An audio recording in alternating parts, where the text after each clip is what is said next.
Hello, friends. Friends, massive protests are being seen in different cities of Iran. In fact, it is being said that this is the biggest protest in recent years, posing a direct threat to the regime there. The clerics are under threat because the slogan being chanted is, "Mullahs must leave." This means, remove the mullahs from power. And here you can see, there are many issues and problems that I will discuss with you in this video regarding Iran. But the spark, as they say, was basically the collapse of the country's currency, and this has had a direct impact on the people there. It is also being linked to Trump, with the argument that since Trump came to power, the problems in Iran have deepened even further.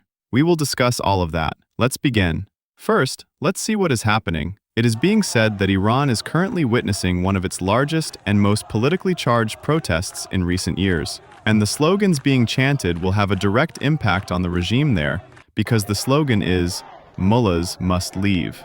And don't view this protest in isolation, thinking it's an isolated protest that will end soon. No, it is the result of a deep economic collapse, the long-term political repression that has been going on there, and the way public anger has gradually accumulated.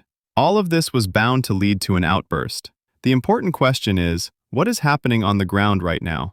The ideological foundations of the Islamic Republic, the way Iran was created with the new regime that came into power in 1979 to 80, are being challenged, which is quite rare. While there are several reasons, which I will explain later, the immediate trigger, the spark, was the collapse of the Iranian currency. The rial has fallen to its historic low. As a result, the prices of essential goods, bread, rice, cooking oil, fuel, medicine, have become very expensive. Inflation has reached 40 to 50%. Youth unemployment has become extremely high. Now, there will be many smart people who will go to Google and search how much $1 equals in Iranian rials. Let me tell you one thing. The Iranian government has kept this tightly controlled. Officially, $1 equals 42,000 rials. For years, no change.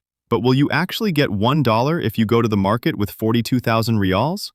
No. In reality, the market rate collapsed so badly that $1 crossed 1.4 million rials. The official rate exists for show. The real economy operates somewhere else. And currency collapse hurts even more than inflation because it wipes out life savings.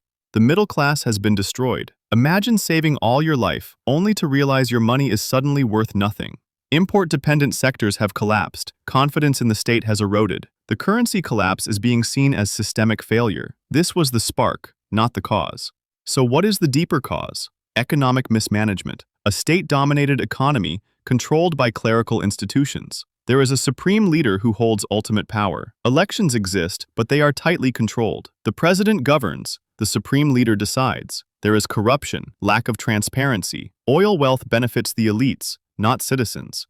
Political repression is routine. Dissent is met with arrest, torture, and sometimes execution. Add to this social anger, forced hijab enforcement, internet censorship, brutal policing, and the memory of Mahsa Amini. This protest is not asking for reform, it is questioning legitimacy, and that is why it is dangerous for the regime. Where does Donald Trump come into this? Sanctions. Oil exports restricted, banking isolated, foreign investment frozen. The sanctions did not create the anger, they intensified it. Is the pressure working? Partially. The regime is under stress, but this is not a pro-America movement. Sanctions hurt ordinary people too. Subscribe for analysis without noise, and share this where context still matters.